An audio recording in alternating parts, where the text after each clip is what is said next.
1987. Following the immense success that Disney had in 1986, many predicted 1987 would be a bit of another year of them building up towards something bigger. And for the most part, that's what it was. All but Robin Hood remained available in 1987, including Pinocchio, Sleeping Beauty, Dumbo, Alice in Wonderland, The Sword and the Stone, as well as another classic that would be released later that year, but for the sake of argument, we're going to save that one for last. First, we'll cover the one that we have not seen yet. This is The Sword and the Stone. Story of King Arthur, of course. This is the 1987 edition of this tape. I found this at my local library and bought it for 10 cents. Now, one thing I alluded to in the previous parts was something specifically that's interesting about this Classics Walt Disney Home Video logo.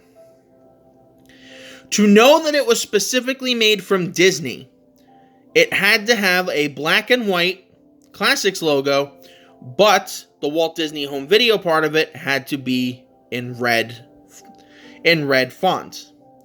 Why this? Because, as you would expect, with many of these coming releases on home video, Disney was dealing with a lot of pirates at the time.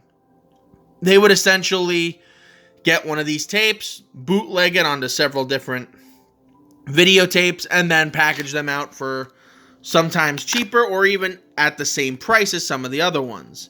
Now, bootleg videotapes aren't really helpful to your VCR.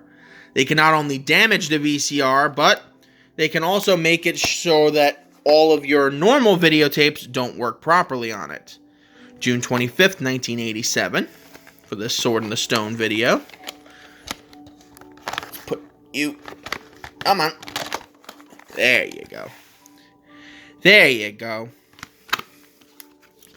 Now, The Sword and the Stone, like Dumbo and Alice in Wonderland, would ultimately join the perennial Disney classics, meaning this one would never go back into the Disney vault so long as the classics line was going. So those three would head the classics lines as well as each of the yearly releases. I'm going to put that to the side for now. We're going to take a look at this Pinocchio, which I found at my thrift store a couple of months ago.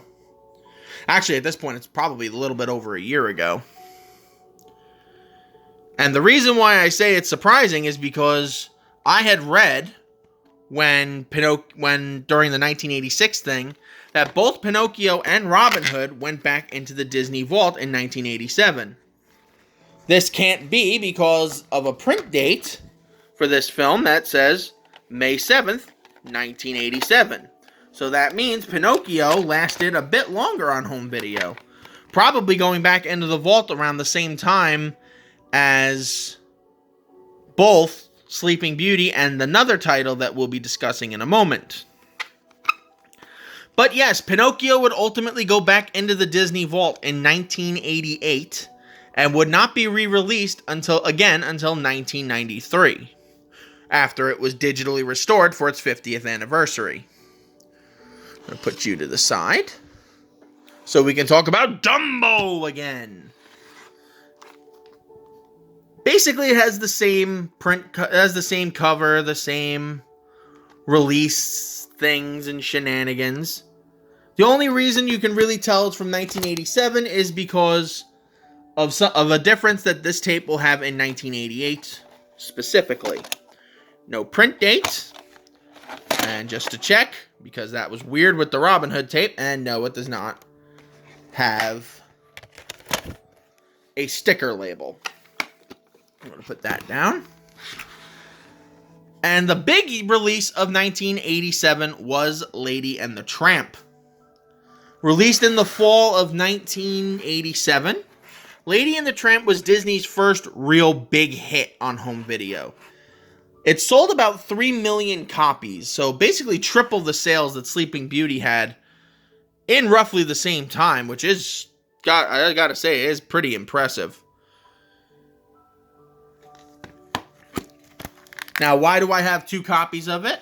Well, if you can tell, the Lady and the Tramp logo, Lady and the Tramp font and the Walt Disney Home Video font are in different shades of gold or yellow.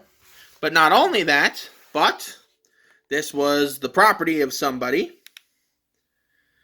that I got at the thrift store. And as you can see, the logo was starting to slip. That's kind of the problem with the sticker labels. Eventually, what caused them to stick and the little residue stuff is going to snap off or break off, is going to dry up at some point.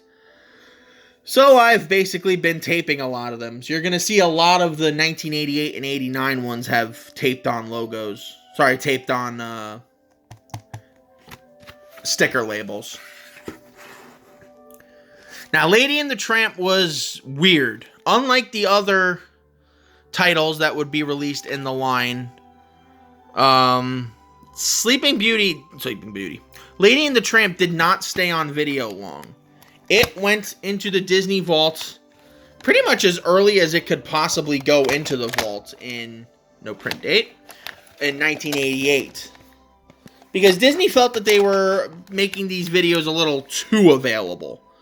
So Disney began to pull a lot of them back into the vault, and by early 1988, only The Sword and the Stone, Dumbo, and Alice in Wonderland were out. This would of course change with the Masterpiece collections, but I digress. But that was the year 1987. We're getting to some of the more bigger and more ambitious years very soon. So for the sake of argument, thank you guys for joining me. I'm the TheNMan, and I will see you guys for next year, 1988. Stay classy, YouTube.